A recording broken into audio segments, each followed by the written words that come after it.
That's right. Tiki's in his house, fellow armchair Imagineers. Oh wait, you know what? I need a do-over. That was really bad. I regretted that as soon as I did it. Oh boy. And Jacob Wile's here, joining him in his house. Jacob, when we meet up to go to Star Wars Galaxy's Edge in September, I keep hyping up this trip on the podcast as much as I can. Are we gonna have this moment where you have something like really valuable, like I don't know, like what's a valuable object of your affection, Jacob, that you could drop and break dramatically? I mean, I don't know if I'd bring that with me, but if I was doing anything, it'd be my Switch. Ooh. And then you dramatically drop Switch right in the hub of Disneyland, and it gets trampled on by all the masses trying to get to Galaxy's Edge. Although, to be fair, not to ruin Rain on Your Parade, I would take it into the park. But I appreciate the thought. All right, so Jacob, I am just this.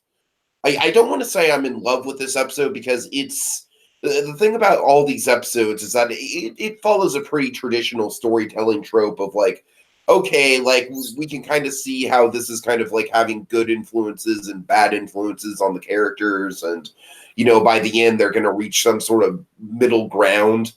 It's not super, it's not breaking any new ground in terms of episodic structure or anything like that. But my God, Jacob, this was some damn good DuckTales, man. Like throughout these next two episodes that we're going to be talking about here tonight. Of course, folks, we're going to be talking this podcast about Nothing Can Stop Della Duck. Then we're going to briefly break and be right back for the Raiders of the Doomsday Vault. Pink Pearl says hi.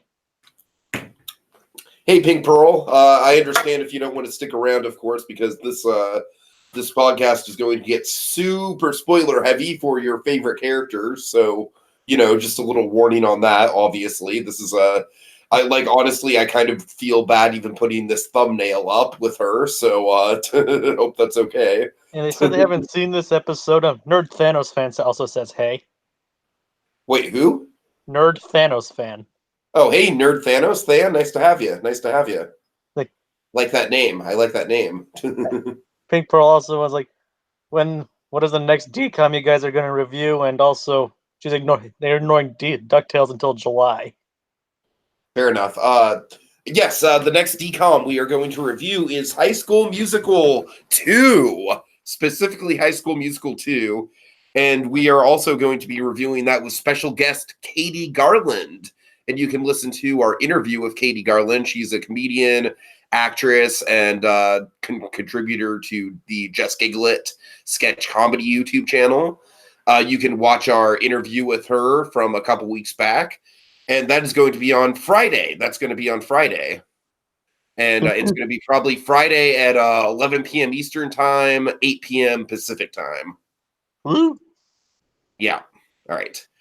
So yeah, Jacob, first of all, let's just get into, like I said, Pink Pearl, I totally understand if you have to go.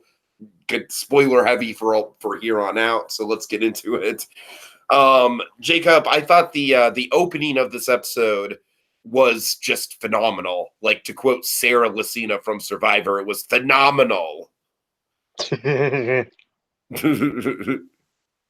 it's like Della. Think about it. She's been gone for 10 years. And now she's just gonna walk up to their door. So it's definitely not gonna be easy. It's definitely not easy for her, and it shows. I was like, oh, hello. It's like, oh, hey, what's up? Didn't see you behind the tree, like, oh, hey, how'd I get there? Didn't see you there. And then she's like stealing herself, and then in the scene with Scrooge, and Scrooge comes up with the cartographer's quill, talking to the boys, and it's like, this could be our greatest thing yet. And where it's like, it draws map to the nearest treasure and all that. And then when he sees Della, and she does the Della in his house. He drops the quill.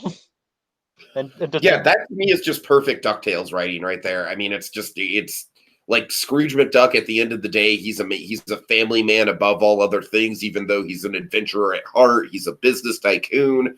You know, he loves his money, but at the end of the day, he'll drop everything for family. Freaking Matthew Buck, classic Matthew Buck symbolism up the wazoo with that one, Jacob.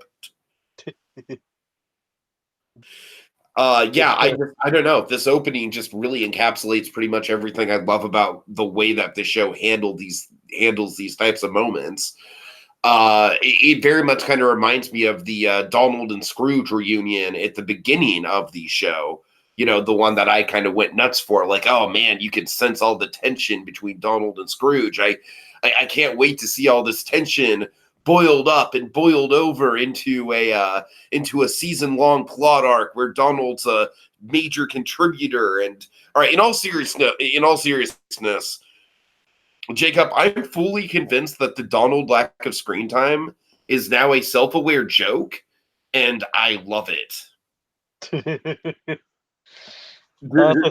honestly, that wouldn't surprise me. No, I like the way that this episode just cuts to like these brief flashes of Donald, and he's just in the most horrific situations.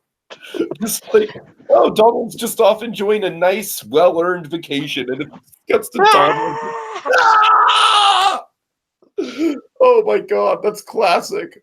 I love that.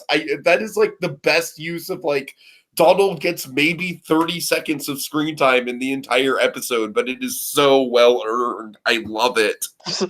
It's just like classic Donald. I mean, if they keep using him this way, then I have kind of turned around on the lack of Donald screen time thing. This is like a perfect way to use Donald. I mean, they didn't really use him much in what was. I don't think he was. I mean, they used him pretty well in the previous episode, but Yeah, they did. And then the episode before that, they were just at Scrooge's fake funeral where he actually thought he was dead. Yeah, so Donald has been getting some traction this season for sure. I mean, he played major roles in some earlier episodes, like the Storkules episode and all that. Yeah. So it's not entirely so. He actually, and not to mention the game night, and of course the Three Caballeros episode. Of course, it's like, I mean, that more than makes up for it. Yeah, you know what? You're right. Donald has been getting it, but like I said, if they use Donald in this way, where it's incredibly limited chunks of screen time, but they use the limited amounts of screen time to punctuate the joke, I'm totally all for that. I really am. I am like down for the joke. It's just classic Donald, though. You just like I said, you just can't help but feel bad for the guy, even though you want to laugh. Okay, we'll talk about the end of Donald's story once we kind of wrap back around to the end of the episode. But yeah, let's just kind of talk about the dynamics. Honestly, like I said, I don't think this podcast is going to be that long of a one, just to warn people, because like I said, it does have a pretty standard it does have a pretty standard plot structure to it. It's pretty much like, all right, we're gonna introduce this crazy new element into our lives and see kind of like the pros and cons of it, and ultimately reach a middle ground. I mean, I'm not trying to harp on that. I'm just trying to say like that's kind of the reality of the situation. It's a good kind of traditional, like, it's a rock solid structure. You know what I mean? It doesn't have to be a groundbreaking. Like, I think the next episode, what I'm trying to say is the next episode, I think, is like much more in the vein of like a classic DuckTales adventure episode. And this one is more, it's more kind of like a classic, like a cartoon sitcom type format, which isn't bad at all. But, I don't know. I don't know why I'm harping on there. I mean, the show manages to juggle doing both well. It does. I mean, granted, of course, the show this episode does feature like a giant mechanical Mayan god statue thing, so I can't say this episode is too run of the mill. Definitely not. All right. So what I really love about this episode, what really makes it stand out for me is how each, and of course this should be, par for the course with the show at this point, because the show has kind of earned a level of respect in terms of how they do their characters. But I love how each of the three nephews reacts to it in a different way. Like Dewey, I mean, how Dewey pretty much immediately just jumps to her like Scrooge did. Mm-hmm. Even though, and Scrooge just kind of scolds her again, but like that, I love that too. Like how Scrooge scolds her, but then he embraces her again. Scrooge's was great too. Like everyone reacts to her in a different way. Like Dewey like immediately jumps to hug her. Huey questions her, and then when he realizes she is a fellow Junior Woodchuck, immediately does it. But and Louis' reaction actually kind of goes through the entire episode almost. Yeah. Louis' reaction is kind of like the arc of the episode. It's like how he's obviously skeptical about the whole thing. Which I really like that, because at first I thought it was like, I like how they play it up where at first it's like, oh, is she an intruder? Is she like a Magica doing one of her spells or something like that? And it becomes obvious very quickly that that's not the case here. But then what I love about the episode is how it subverts that, where it's like he's not skeptical of her as a person. He's skeptical about her place in their life now. And Jacob, I don't want to get into too many personal details here, but I've had my own, relationship with my mother that's been kind of turbulent, and then she's, kind of reappeared in my life kind of dramatically. So I totally get that, man. I totally get that. It's like you want to be there. I'm sorry, this is going to get like a little personal here, but you want to be there for that person, but at the same time, you don't want them to like upend this life you've set up for yourself. And it's just kind of like a constant like back and forth. And so I think it's kind of a interesting storytelling choice. It's like, I mean, they've obviously wanted to see her for the longest time, but after adjusting to it for so long, I mean, it's kind of they actually acknowledge this kind of adjustment isn't easy. yeah, I thought it was a very intelligent decision. I really thought it was emotionally very mature. Yeah, it's like they could have easily just like, oh, she's readily accepted, and yada yada yada. Yeah, and then of course, not to get too much into next episode, but next episode kind of explores Scrooge, how Scrooge is kind of having a tougher time dealing with it than he initially thought. It's definitely an interesting change in the status quo for sure. Of course, some of our side characters get some funny bits. Beakley is, I feel like Beakley is the one who's instantly just like, oh boy, like, I'm going to put up with this because it's my job and it's family and I love her, but this is going to be trouble. This is going to be hard to deal with. Like, she has almost no lines in the episode, but she just her facial reactions. I freaking love Beakley as a supporting character in the show. And I think we even got to see. Didn't even Duckworth react too? Yeah, we got a Duckworth react. Yeah. Yep. We got to see him again in all his terrifying glory. Yeah, it's like I only had a couple night terrors over Duckworth's ghost's appearance this time, Jacob. I'm doing a little better. I think the therapy's really helping. Oh yeah, for sure. That gag's never gonna get old, is it? Not while I'm around to do this podcast. Oh God. All right. But yeah, let's see. I already mentioned the Donald bits and how well edited into the episode they are. That works really well. Although it's kind of unnerving to realize that they think he's on a month-long vacation. They won't know he's gone for exactly. Yeah. It's kind of scary when you think about it. It's like, oh, they won't know he's gone for a month, and by that point, he'll be on the moon with a bunch of crazy moon people. Oh my God. All right, so let's see. Launchpad. That was. I wish we got a little bit more with Launchpad. Like, I wish they could have incorporated Launchpad into the next episode, but we'll see where they go with them. I'm kind of worried that we're going to kind of sideline Launchpad for this season. It already seems like we're doing that a little bit, but I do really like the idea of a rivalry between Launchpad and Della. That seems like a lot of fun, a lot of a lot of potential to mine in that one. I mean, like she thought she was being replaced. Mm-hmm. It's like the cloud. It's like it's not the Sun Chaser. It's the Cloud Slayer. and then he's like, "Nice to see you too." All right. So yeah, generally speaking, Act 1 is just kind of like the reintroductions and all that. Let's see, Act 2. What do we get in Act 2, Jacob? How would you describe Act 2? Basically, if we were to surmise it in a sentence, it'd be Della trying to be a mom. Mm-hmm. Yeah, for sure. Like basically trying to like be the best mom ever. She wants to be the very best, like no one ever was. Yes. All right. Yeah. Any highlight bits there? Yep, I like the connection. What now? I said, yep. Sorry, I got a bit mixed up. No, any highlight bits you want to mention? Oh no, sorry. I misheard you. Not bad. It's okay. Let's see. Sorry, I got one. Like her celebration cakes, including the firecracker cake. Oh my God. Yeah, we have to talk about the cakes.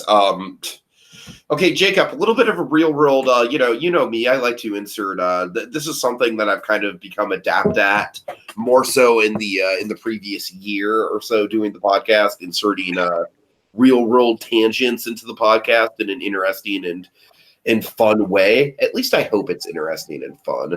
But, Jacob, let's talk about Pop Rocks, all right? Can we talk about Pop Rocks for a second? Oh, I know about Pop Rocks. Pop Rocks are one of the worst foods ever invented in the history of food. Jacob, I fucking detest Pop Rocks. They're those like sour, sparkly things in your mouth, right? Yeah. The things that you put in your mouth and they're sour and they pop. Yeah, they kind of give this like it's ooh, it's so bad, Jacob. It's so bad. They're kind of like Airheads, but poppy. Don't you dare discriminate the good word of Airheads. I'm not. I don't really. Pop Rocks. I don't really like Airheads. I mean, I don't like sour stuff. I'm not a big Airheads fan either, but Airheads are just like, if I were to choose between Airheads and Pop Rocks, I'm like Airheads all day. I mean, Airheads, give me all the Airheads. I mean, trust me, I'd go with Airheads too. I'm sorry. Jacob, you know what it was? You know what my story is that I had ice cream once as a kid that accidentally, it had Pop Rocks in the ice cream and I didn't know it. And yeah. And Jacob, I got sick, right? Like I got really sick. That's a lethal combination. Yeah, it was bad. Then I also remember Captain Crunch or a cereal like that came out with like a limited time volcano version of their cereal. And I was like, oh, that sounds fun. Guess what was in it, Jacob? Guess what was in it? Pop Rocks. Yes, goddamn Pop Rocks. Oh, God. Jacob, there was a time in like the early 2000s, like the late 90s, early 2000s, where food was a fucking gimmick. Like we had like the green Shrek ketchup, we had the Pop Rocks fad. It's like, I grew up in that time too, remember? I know. We had the Wonder Ball. Do you remember the Wonder Balls? Vaguely. Like I remember purple ketchup. Oh yeah. But it's like, Jacob, the stuff that we put in our mouths. I mean, no, I don't mean this entirely because I like gimmicky fast food and stuff as much as the next person. But it really, like, I don't know, just something about like Pop Rocks. Oh, it's like an experimental experience with how you digest food. It's like no, that's not how that works.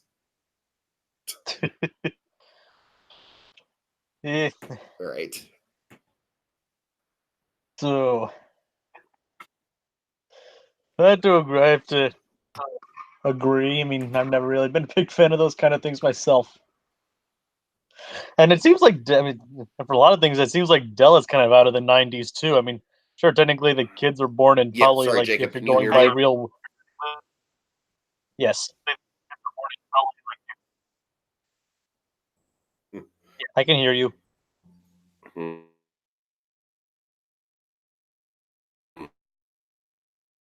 Here, sorry. There's bad weather on my end, so I think that might be the cause of it, Can you hear possibly. me? Yeah, I can hear you just fine, but I think there's a delay. All right. All right. Well, So now I can hear. Now I think I'm good, right? testing, testing, testing. Right? Now I'm coming in okay. Can you hear me? Okay. I'm just going to assume I am coming in okay. I mean, I can hear you. Yeah, if you can I hear me, think then that means I'm maybe. coming in okay. Okay, let's just push on. Let's just push on. Let's go. Sorry about that, folks. I said, all right. What I was saying was like, taking into account if the show still takes place in the same year that it was, like the kids or the boys are probably born sometime in like 2008 or 2007 or 2007. And it Something kind like of means that. like, Yeah. 2007, and damn good year for movies. That 2007. and it Just want seems to throw that out there. I'm sorry, Jacob. Go ahead. all right. What I was saying was, it seems like, so going into your whole food thing, it seems like Della was kind of a product of the '90s as well. It's like that's probably why she had all those like the fireworks cake and all that. I mean, that Yeah, just kind of reminded me. sure. That's a good point. I mean, I mean, and considering what we hear in the next episode, that even Yeah, someone don't said, give that away. Don't give that away. Keep that in your pocket. I'm not mentioning it by name, but I know, but I just think it cements it even further. But so it's like that was just a fun way to tie into what you just said. sure. But All right. it actually shows like how she's like trying to be a good parent and all that, and then the whole bedtime story thing. Oh yeah, that was great. That was a great kind of like smash cut from them at night to in the morning. It's like, and it actually and it actually told about the the Aztec gold monster. And Louis actually seemed to be the only one into the story, Yeah. though it still scared him Ironically. and made him stay up late. Yeah. I mean, and of course, it turns out they actually do have the gold thing in the garage for whatever reason. I mean, Scrooge just randomly decided, like, oh hey, it's gold. What could possibly go wrong? Pretty much. Oh hey, it's made of gold. Oh, what harm could it possibly do? No one's ever gonna accidentally activate it again. But of course, but unfortunately, it comes across there. Fortunately, all happens because of a false misunderstanding. A misunderstanding coming from Della mishearing Scrooge. Yeah, that was another thing in the episode that I didn't care for. The whole like, oh man, if she would have just stuck around for another 5 seconds, she would have realized like, oh, he's not really being that harsh. He's just kind of like stating an obvious fact of the situation. Yeah, I mean, because at that point she had proven like she can't. She's had to realize that she can't master motherhood in a day. Yeah, I got to admit, Jacob, that whole bit kind of bothered me. That was probably the weakest part of the episode for me. Was that whole like, oh, it's the misunderstanding. Oh no, she thinks that she heard something, but she took it out of context. It's like the Shrek low of lows. You know what I mean? Yep, I know exactly what you mean. I mean, but we resolved it quickly. But it's just kind of annoying to see something that's that cliche in a show that strives for originality like this. Well, that plays into the whole sitcom thing, and as I said, it doesn't last long. It only lasts for like a scene or so. It doesn't, and it isn't like prevalent throughout the entire episode. Yeah, for sure. So at least it's mitigated somewhat by that. Plus, it has a pretty decent payoff with the whole fight against the giant killer robot. So we can't really complain too much, I guess. All right. So speaking of which, any highlights of that fight that you want to mention? It is a good kind of fun way to have a climactic battle. As I already said, I think this episode mirrors the pilot episode in a pretty cool way. Not only that, but I think episode 2 mirrors episode 2 as well. I mean, not episode 2, but like the episode that follows this one mirrors episode 2 of the series. The Atlantis episode. The Atlantis episode was the first episode. Yeah. Yep. Oh, you mean it also mirrors Atlantis? Yeah. No. What I'm talking about is the Vault episode is basically like a classic DuckTales adventure after all the family interpersonal drama is out of the way. Oh yeah, I know what you mean. So that's kind of what I'm getting at. Anyways, some highlights would definitely be like seeing Della trying to crawl in again, but realizing that she's no longer as little as she used to be. And it's also a good way of teaching the same old tricks aren't going to work anymore. Mm-hmm. And we actually get to see her lose her leg temporarily for this, which is kind of a interesting way of showing that, like reminding us that she has lost that again. Yeah, that was kind of a good dramatic, sacrificial moment. Even though we knew that. I was kind of expecting Scrooge to build her like a super high-tech robot leg, but it's fine that she got it back right away. I didn't mind that. Yeah,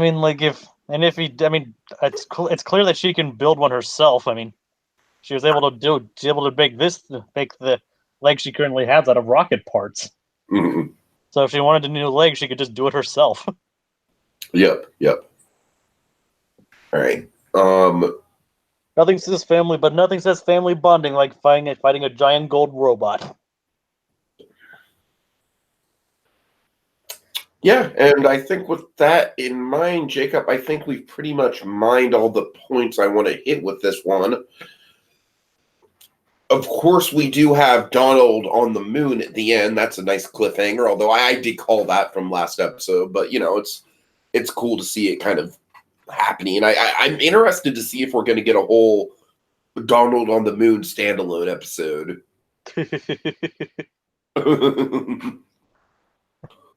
That'd be quite interesting. Or if they just like sprinkled it in throughout the episodes. Well, honestly, if they keep sprinkling it in, I'd be kind of fine with that. I don't think it would be as compelling as Della trying to get back.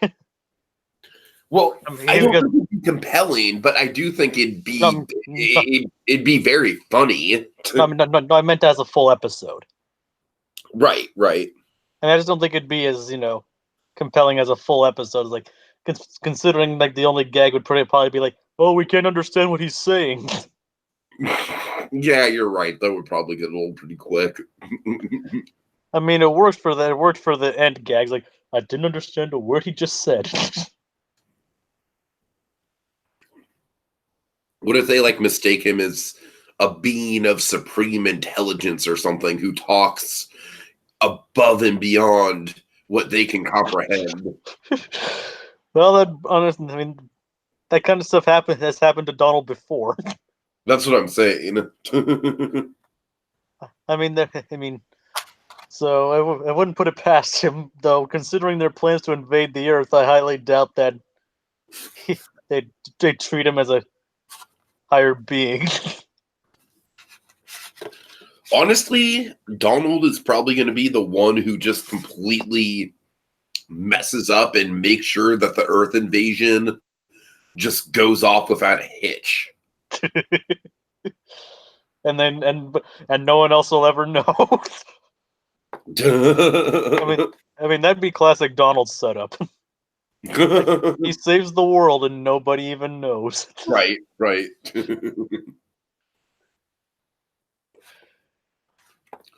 Okay, but with all that in mind, I think we've pretty much hit a point where we can sign off here. Anything going on in the comments, Jacob? No, not really. The last comment we had was like 10 or so minutes ago with Nerd Thanos saying, "Who gets stuck with all the bad luck? No one but Donald Duck." All right, well, thanks so much, Nerd Thanos, for joining us. I appreciate it. Welcome to the channel, buddy. Oh no! Now we'll we just got a new comment. Naughty Orchid 12 said, "Hey, this episode was beautiful." Yes, it was. I agree. Hey there, thank you for joining us. Unfortunately, we're just about to wrap up, but you can. This will be on the archive, so you can go back and watch our whole discussion about it. I agree. This episode was very, very well done, especially that opening bit. I thought that opening bit was a master stroke of just animation and drama, just kind of all culminating in this great moment, and Scrooge McDuck dropping everything for family. At the end of the day, Scrooge McDuck is a family man above all things. Like, I thought that was very well handled. And Nerd Thanos just threw another comment saying, "Love your channel." Don't know if that was in response to anyone else or us, but thank you anyway. Thank you so much, Nerd Thanos. I really appreciate that. And Naughty Orchid says, "I'm fully caught up on Naughty Orchid 12 for subscribing. I really appreciate that too, guys. Thanks. I'm feeling the love here tonight. And Naughty Orchid says, "I'm fully caught up on DuckTales." So Nice. Make sure to join, because we're about to go live and for in a while for the next episode, Raiders of the Doomsday Vault. Yeah, so here's how it's going to work, guys. We are going to go. I haven't set up the hangout yet, but I will right after we get done with this in just a couple minutes here. We're going to go live, I would say probably in the next 10 minutes or so, with Raiders of the Doomsday Vault. And then after that, we're going to be doing one episode a day. So, like, for example, Jacob, the episode that we did, the episode that aired today, we're going to be doing tomorrow. And then there's going to be an episode on Thursday that aired that we're going to be talking about on Friday, right? That's pretty much how we're going. Yep, we're just doing 2 today because we had to catch up with Big Hero 6 yesterday. Yeah, we had to catch up with Big Hero 6, and also we had to do the Detective Pikachu spoiler cast. But yeah, generally speaking, we're about a day behind. But now doubling down today, we're going to be officially a day behind. But still, we're catching up. We're doing the best we can with all the DuckTales content coming our way. Disney's just kind of shoveling out the episodes kind of as a challenge, like, hey, DuckTales podcasters, do one podcast for each of these episodes. I'm like, all right, bring it. We'll do it. We'll make it happen. Although we have had to technically double down on one podcast, but that's okay. That's just a formality. Anyways, any final thoughts, Jacob? Definitely, I mean, as you said, it's kind of a standard run-of-the-mill episode, but the moments where it shines, it really does shine. Yeah, I think next episode is more kind of like classic DuckTales adventure, but this one was very good as well. It was, as I keep saying, it was just kind of a very good, heartfelt character examination. Unfortunately, it did have a couple sitcom-y tropes that I wasn't big on, but that was a minor part of the episode. It doesn't really drag the episode down at all. All right, guys, so thank you guys so much for joining us. Thank you to the new subscribers we've got as well. I freaking really appreciate that, guys. And I will see you on the next one. Like I said, I haven't made the hangout yet, but it'll pop up on the channel in just a couple minutes. We'll be going live, and I would say probably about 10 minutes for the Raiders of the the Raiders of the Doomsday Vault. And yeah. And in the meantime, woohoo! Woohoo! Hey there, Della in the house. Pop rocks.